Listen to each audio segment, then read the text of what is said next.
আজকে আমরা জুয়ার ক্যাসিনো নিয়ে কিছু কথাবার্তা বলবো।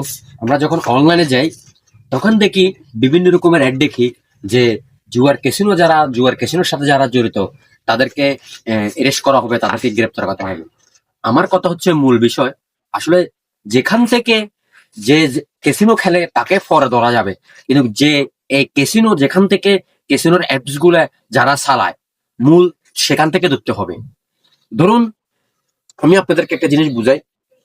এই সিগারেট এই সিগারেটটি যদি আমি খাই, আমাকে যদি আইনত ভাবে যদি নিষেধ করা হয় যে এই সিগারেট খেলে তোমার অপরাধ হবে, জেল জরিমানা হতে পারে, আমাকে না বলে এই সিগারেট কোম্পানি যে ফ্যাক্টরি, ওনাকে যদি ওখান থেকে যদি বন্ধ করা হয় তাহলে আমরা এই সিগারেটটা আর খেতে পারবো না।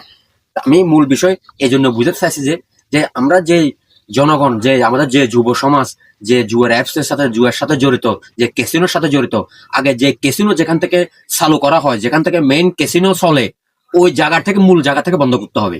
তারপরে আমাদের যুব সমাজ হয়তোবা একটু ভালোর দিকে যেতে পারবে। আজকে এই ক্যাসিনোর জন্য আমাদের হাজার হাজার যুব সমাজ ধ্বংস। তা আমি অনুরোধ করব আমাদের সরকার মহোদয়ের কাছে, আমাদের এমপি মহোদয়ের কাছে, আগে মূল যেখান থেকে। আজকে আমরা জুয়ার ক্যাসিনো নিয়ে কিছু কথাবার্তা বলবো।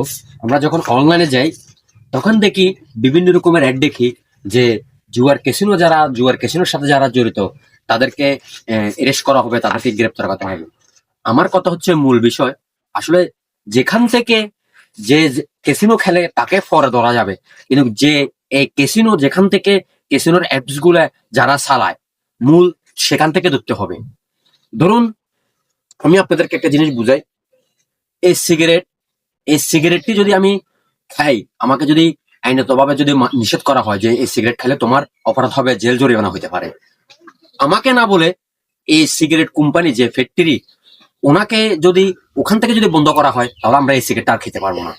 আমি মূল বিষয় এই জন্য বুঝাতে চাইছি যে যে আমরা যে জনগণ, যে আমাদের যে যুব সমাজ, যে জুয়ার অ্যাপস এর সাথে জুয়ার সাথে জড়িত, যে ক্যাসিনোর সাথে জড়িত, আগে যে ক্যাসিনো যেখান থেকে চালু করা হয়, যেখান থেকে মেইন ক্যাসিনো চলে, ওই জায়গা থেকে মূল জায়গা থেকে বন্ধ করতে হবে।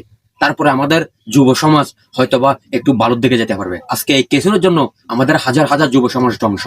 তা আমি অনুরোধ করব আমাদের সরকার মহোদয়ের কাছে, আমাদের এমপি মহোদয়ের কাছে, আগে মূল যেখান থেকে